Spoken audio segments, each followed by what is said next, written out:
അച്ഛാ ഇന്ന് അച്ഛനോട് ചോദ്യം ഇതാണ്. കുരിശിൻ്റെ ചുവട്ടിൽ പരിശുദ്ധി അമ്മ നമ്മൾ ഇത്തരം വിഷയങ്ങൾ ഈ അച്ഛൻ പറഞ്ഞ പോലെ കാനായിലെ കുറവ് കണ്ട് കരുതലോടുകൂടി പരിഹരിക്കുന്നതും, അതുപോലെ കുരിശിൻ്റെ ചുവട്ടിൽ നിൽക്കുന്ന ശിഷ്യന്മാർ പോലും മാറി നിൽക്കുമ്പോൾ അത്തരം പരിശുദ്ധ അമ്മയുടെ ഈ ഗുണഗണങ്ങൾ ധ്യാനിക്കുവാനും അത്തരത്തിലേക്ക് അങ്ങനെ പരിശുദ്ധ അമ്മയിലേക്ക് ഒരു അടുപ്പമുണ്ടാക്കാൻ അത് വേണം. അതുകൊണ്ട് കുരിശിൻ ചുവട്ടിൽ നിൽക്കുന്നത് ഈ താഴെ തന്നെ തുടങ്ങിയതാണ്.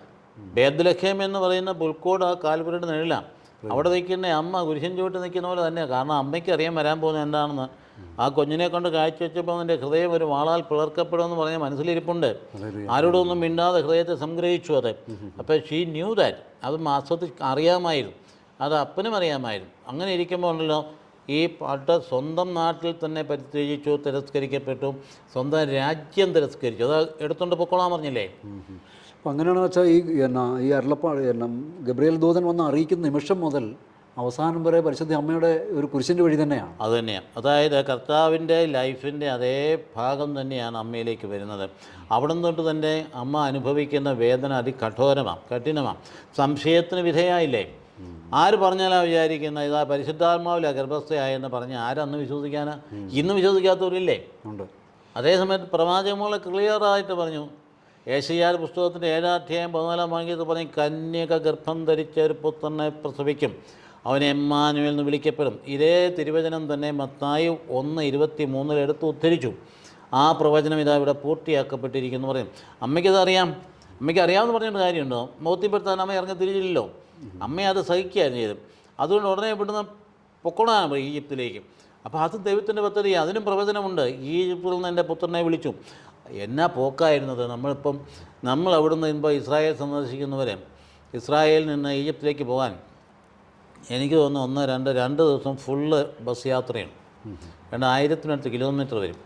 ആ പോകുന്നതിൻ്റെ ഇടയ്ക്ക് 1-2 മരുഭൂമിയിലെ സത്രങ്ങൾ നമ്മൾ താമസിക്കണം എന്ന് പറഞ്ഞാൽ റിസോർട്ടായിരുന്നു. സത്രം എന്ന് പറഞ്ഞാൽ വലിയ റിസോർട്ട്. അതൊക്കെ കഴിഞ്ഞാണ് ഈ കെയ്റോയിൽ എത്തുന്നത്. ഈ അമ്മ താമസിച്ച അവിടെയാണ്. അവിടെ അമ്മയും അപ്പനും കൊച്ചും കൂടെ ഒളിച്ച് താമസിച്ച സ്ഥലം ഒരു പള്ളിയാണ്. അവിടം വരെ എത്തണം. എത്തണമെങ്കിൽ ഇത്രയും ഭയങ്കര ദൂരമുണ്ട്. ഒന്ന് ചിന്തിച്ച് നോക്കിയേ. ഞാൻ പോയിട്ടുണ്ട്. അതുകൊണ്ട് അപ്പോൾ അതുകൊണ്ട് ഒന്ന് ചിന്തിച്ച് നോക്കിയേ. ആ ഒരു യാത്രയെന്ന് പറയുന്നത് ഇന്നത്തെ പോലെ പെട്രോൾ വണ്ടിയില്ല, ഇന്നത്തെ പോലെ പ്ലെയിൻ സൗകര്യങ്ങളില്ല, ഒന്നുമില്ല. ഒന്നിലെ ഈ കൊട്ടകത്തിൻ്റെ പുറത്തല്ലേ കഴുതയുടെ പുറത്ത് ഇങ്ങനെ കയറിയ ഇരുങ്ങ പോകുന്നേ. പിന്നെ അങ്ങോട്ട് പോകുമ്പം പോട്ടെ, ഇത് കുഞ്ഞായിരുന്നു. ഇങ്ങോട്ട് വന്നപ്പോഴോ കൊച്ചിന് 7 വയസ്സായി. 7 വർഷം അവിടെ കഴിഞ്ഞു. അന്നിപ്പോൾ എങ്ങനെ ജീവിക്കുന്നത്? കൈ വല്ലതും ഉണ്ടോ? അതാണ് അമ്മ എന്ന് പറയുന്ന വ്യക്തി കംപ്ലീറ്റ് ദൈവപരിപാലനയ്ക്ക് വിട്ടുകൊടുത്തയാളാണ്. ഒരു വകയില്ല, ഒരു വരുമാനം. ഇന്നത്തെ പോലെ അല്ലെങ്കിൽ മാസ ശമ്പളമോ ഒന്നുമില്ല. എന്താ വരുമാനം? ഈ ആശാരിപ്പണി അറിയാം. കുറച്ച് ചെന്ന് കഴിയുമ്പോഴത്തേക്കും ഒരു വീട്ടിൽ കയറി ചെന്ന് ചോദിക്കും, അതായത് അവിടെ പണി വല്ലതും തരാമോ എന്ന് ചോദിക്കും. ഇപ്പോൾ തനിക്ക് എന്നാ പണി അറിയാം? അത് എനിക്ക് ആശാരിപ്പണി. എന്നാൽ ഒരു കാര്യം, ആട്ടിൻകൂട്ട് ഒരെണ്ണം ഉണ്ടാക്കണം, അല്ലെങ്കിൽ കോഴിക്കൂടെണ്ണം ഉണ്ടാക്കണം. അപ്പോൾ അവിടെ താമസമായി. ഉണ്ടാക്കി കൊടുക്കുന്നവരെ അവിടെ താമസിക്കുക. അപ്പോൾ ഗ്രിഫാലൊക്കെ വളരെ ക്ലിയറായിട്ട് പറഞ്ഞിട്ടുണ്ട്. പക്ഷേ ഈ പണി കഴിയുമ്പം കിട്ടുന്ന കാശ് കൊണ്ട് പിന്നെ ഈ ഭക്ഷണത്തിൻ്റെ സാധനങ്ങളൊക്കെ വാങ്ങിച്ചുകൊണ്ട് പിന്നെ അങ്ങ് പോയേക്കാം. ഇതായിരുന്നു ഈ യാത്ര.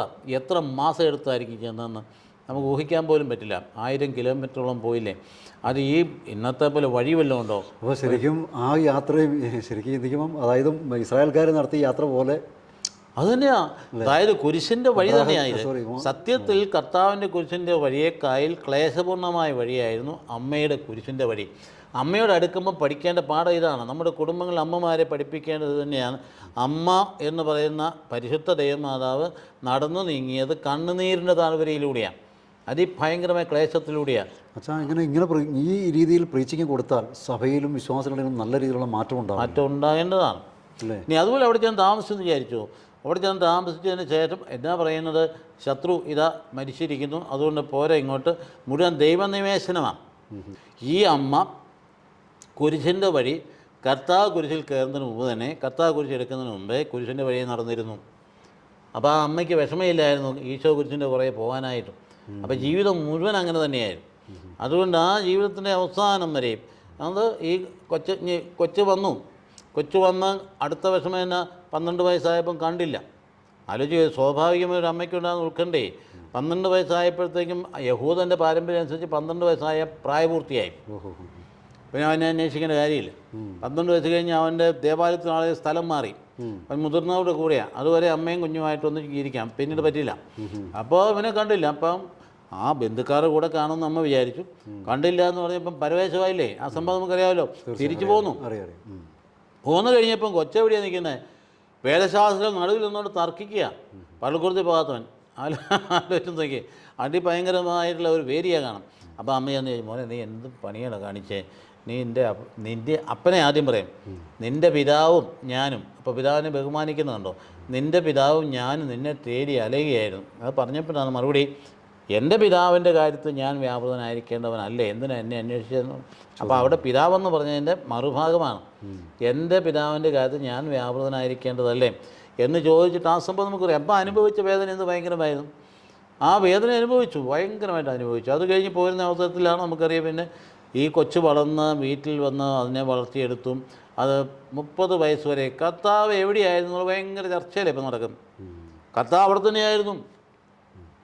ഏതൊരു യഹൂദമാലിനെ പോലെ തന്നെ അവിടെ ജോലി ചെയ്ത് പഠിക്കുകയും ജീവിക്കുകയാണ്. അതുപോലെ അവർ പറഞ്ഞു, ഇവന് നമുക്കറിയാവുന്നതല്ലേ, ഇവൻ ആ യൗസേപ്പിൻ്റെയും മറിയത്തിൻ്റെയും തച്ചനായ യൗസേപ്പിൻ്റെ മകനല്ലേ എന്ന് ചോദിച്ചാൽ അവരെന്തുകൊണ്ടാണ്? അപ്പോൾ അവൻ വില്ലേജിലുണ്ടായിരുന്നു. ഒരു തരത്തിലൊരു മാനിഫെസ്റ്റേഷൻ ഇല്ലായിരുന്നു. He leave as A simple boy. അതവൻ വിശുദ്ധിയിലും വിജ്ഞാനത്തിലും വളർന്നു വന്നു. കർത്താവ് അവിടെ തന്നെ ഉണ്ടായിരുന്നു. അവൻ്റെ കർത്താവ് ശ്രീനഗറിൽ വന്നു, ഇവിടുത്തെ ഏതാണ്ട് പഠിച്ച ചോട്ടിനോട്ട് ചെന്നു എന്നൊക്കെ പറയുന്ന ഊഹാഭോഗങ്ങളൊക്കെ ഉണ്ടല്ലോ. ഒന്നുമില്ല. He lived as A perfect ജൂ തേർ. അതനുസരിച്ചാണ് ജീവിച്ചത്. അത് കഴിഞ്ഞപ്പോഴത്തേക്കും പരസ്യജീവിതത്തിന് സമയമാകുന്നു, ദൈവം നിശ്ചയിച്ച സമയമാവും. അതാണ് എൻ്റെ സമയം സമാഗതമായി എന്ന് പറയുന്നതിനകത്ത് ഒത്തിരി അർത്ഥമുള്ള കാര്യമാണ്. ദൈവം നിശ്ചയിച്ച സമയം, കൈറോസ്, എൻ്റെ സമയം സമാഗതമായി. അപ്പോൾ ഇറങ്ങി തിരിച്ചു. ഇറങ്ങി തിരിച്ച് അമ്മയിൽ നിന്ന് വിട്ടു. അമ്മയിൽ നിന്ന് വിട്ടിട്ട് നേരെ ഗലീലിലേക്ക് വന്നു. ഗലീലിയായിരുന്നു പിന്നീട് ഈശോയുടെ വാസസ്ഥാനം എന്ന് പറയുന്നത് പത്രോസിൻ്റെ വീടായിരുന്നു. അപ്പോൾ ഈ അമ്മ അകലെയാണ്, 30 കിലോമീറ്ററെങ്കിലും അകലെ ഇരുന്നുകൊണ്ട് എന്തുമാത്രം വേദനിച്ച് കാണും. അതായത് അപ്പോഴും ഈ അമ്മയുടെ കുരിശിൻ്റെ വഴി അവസാനിക്കുന്നില്ല. ഇല്ല, അമ്മ ഇവിടെ ഇരുന്ന് അമ്മ ഉരുക. കാരണം അമ്മയ്ക്ക് കിട്ടുന്ന റിപ്പോർട്ടൊക്കെ നെഗറ്റീവാണ്. അതായത് നിൻ്റെ മോനെക്കുറിച്ച് നല്ല കാര്യമല്ല കേൾക്കുന്നത്. ഇവനെ ബേൽസബൂല് പിടിപെട്ടിരിക്കുകയാണ്, വട്ടാണ്. അതെ, ഒരു അമ്മയ്ക്ക് അത് താങ്ങാൻ പറ്റുക. അങ്ങനെയാണ്. അപ്പോൾ അമ്മ ഒന്ന് ഇറങ്ങി തിരിക്കുക, ഒന്ന് കണ്ടേക്കാമെന്ന് വിചാരിച്ച് ഇറങ്ങി തിരിച്ചപ്പോഴാണ് അങ്ങനെ ജനമധ്യ സംസാരിച്ചുകൊണ്ട് ആളുകൾ എന്ന് പറയുന്നു, നിൻ്റെ അമ്മയും സഹോദരന്മാരും അന്വേഷിച്ച് വന്നിരിക്കുന്നു. ആ സഹോദരന്മാർ ദുർവ്യാഖ്യാനം ചെയ്തതാണ് അമ്മയ്ക്ക് വേറെ മക്കളുണ്ടായിരുന്നു എന്നൊക്കെ വെറുതെ പറയുന്ന. അമ്മയ്ക്ക് വേറെ മക്കളുണ്ടായിരുന്നെങ്കിൽ കുരിശിൽ കിടന്നുകൊണ്ട് യോഹന്നാനെ ഏൽപ്പിക്കണോ അമ്മയെ? ഏൽപ്പിക്കേണ്ട കാര്യമില്ലല്ലോ. അവൻ വന്ന് ഏറ്റെടുത്തുമില്ലേ, നീ പോയെങ്കിൽ വേറെ ആളുണ്ട്, നിൻ്റെ അനുജനുണ്ട്, അല്ലെങ്കിൽ ചേട്ടനുണ്ട്, ഏറ്റവും ഇതങ്ങനെയല്ല, നേരിട്ട് യോഹന്നാനെ ഏൽപ്പിക്കുന്നത്. അപ്പോൾ അതുകൊണ്ട് സബദീപുത്രന്മാരിൽ ഒരുവനെ ഏൽപ്പിക്കുക, എൻ്റെ അമ്മയെ നോക്കിക്കോളാൻ പറയുന്നു. എന്നിട്ട് പറഞ്ഞത് നിങ്ങളെ അമ്മ ഇതാ, നിൻ്റെ അമ്മ എന്നൊക്കെ പറഞ്ഞ് ഏൽപ്പിച്ചില്ല. അപ്പോൾ അതുകൊണ്ട് വേറെ മക്കളുണ്ടായിരുന്നുള്ളൊക്കെ ആർഗ്യുമെൻറ്റേഷനൊക്കെ അവരുടെ ഒരു താല്പര്യത്തിന് വേണ്ടിയിട്ട് പറയുന്നുള്ളതേ ഉള്ളൂ. അപ്പോൾ ഈ നമ്മുടെ മാതാപിതാക്കൾ ഈ ദൈവശാസ്ത്രമോ ഈ തത്വശാസ്ത്രമോ ഇങ്ങനെയുള്ള ഒരു കാര്യവും പഠിക്കാതെ കൃത്യമായി ഭക്തി എന്താണെന്നും അതെങ്ങനെയാണ് ജീവിതത്തിൽ പരിശുദ്ധ അമ്മയോടും യോസേപ്പ് പിതാവിനോടുമുള്ള അടുപ്പം, ആ അടുപ്പവും യഥാർത്ഥമായ ഭക്തിയും അല്ലെ അവർക്ക് കുറച്ചുകൂടെ ക്വാളിറ്റിയുള്ള വിശ്വാസം നമുക്ക് സാധിച്ചു. അതായത് ഇപ്പം നമ്മൾ ഇന്ന് കാണുന്ന പ്രതിഭാസം പണ്ട് അത്രയും ഒന്നും ഇല്ലായിരുന്നു. ഇന്ന് മുഴുവൻ മനുഷ്യനാകെ ടെൻഷനില്ല. അപ്പോൾ അത് അന്ന് പട്ടിണി ഉണ്ടായിരുന്നു, ഇന്ന് പട്ടിണി ഉണ്ടെങ്കിലും അന്ന് ആരും ആത്മഹത്യ ചെയ്ത് കിട്ടുന്നുണ്ടോ? ഇല്ല. അതാ പറഞ്ഞു, അത് ഞാൻ പറഞ്ഞു, ഈ പറയുന്ന യഥാർത്ഥമായൊരു അടുപ്പം അവർക്ക് അന്നുണ്ടായത് പട്ടിണിയും ദൈവാശ്രയ ബോധ്യത്തിൽ അവിടെ ആന്തരിക ധൈര്യം ഉണ്ടായിരുന്നു. പക്ഷെ ഇന്ന് പ്രാർത്ഥനയും ഈ പറയുന്ന അച്ഛൻ നേരത്തെ പറയുന്ന അത് വളരെ വർദ്ധിച്ചു. പക്ഷേ ഈ പറയുന്ന ദൈവാശ്രയ ബോധമോ ആത്മബലമോ കുറയുകയല്ലേ ചെയ്യുന്നത്, അതിൻ്റെതായൊരു ഫലം പ്രൊഡ്യൂസ് ചെയ്യുന്നില്ലല്ലോ. അതെ, ഇമോഷണലിസമായിട്ട് മാറിയാൽ പിന്നെ ഇൻറ്റേർണൽ പവർ ഉണ്ടാവില്ലല്ലോ. അപ്പോൾ ശരിക്കും ഒരു എക്സാമിനേഷൻ നമ്മളൊരു സ്വയം പരിശോധനയ്ക്ക് തയ്യാറാകേണ്ടതില്ലേ ഈ കാലഘട്ടത്തിൽ? തീർച്ചയായിട്ടും കുറച്ചുകൂടി നമ്മൾ അതായത് come closer to the mystery of salvation. ഇതാണ് വേണ്ട അത്യാവശ്യം ഈ കാലഘട്ടത്തിൻ്റെ ആവശ്യം. ഇതാണ്